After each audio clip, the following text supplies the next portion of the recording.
Dead fish following a previous red tide.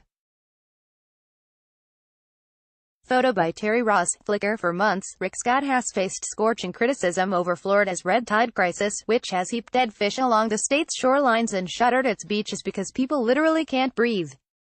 Thanks to his years of environmental deregulation and budget slashing, the term-limited governor has been branded Red Tide Rick and might actually lose his U.S. Senate bid. Miami Beach commissioners seemed unanimous last week in wanting to do more to hold him accountable. Commissioners Michael Gongora and Kristen Rosen Gonzalez suggested the city sue the governor for allowing toxic sludge to fill state waterways. They said they hoped other cities might join.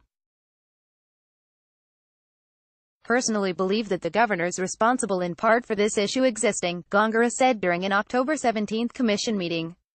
We have not had a governor focused on protecting our waterways, and we've seen the result of that. At that meeting, City Attorney Raul Aguila said he was open to the idea.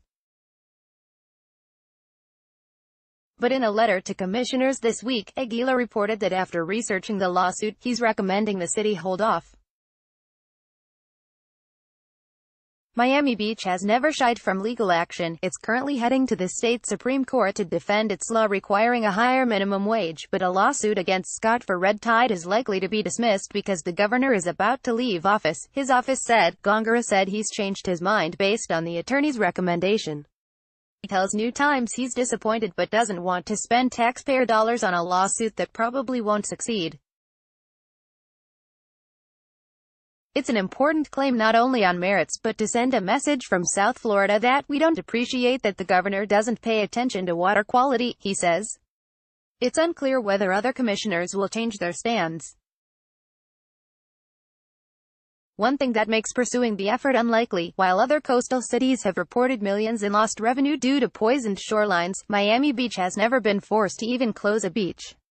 Instead, Gongora says the beach will likely call out the governor in a strongly worded resolution. Our state has extraordinary natural gifts and obviously its shoreline is its most prominent natural gift, Miami Beach Mayor Dan Gelber said. And if we as a barrier island don't speak out on behalf of all those shorelines and all of the residents, then no one may.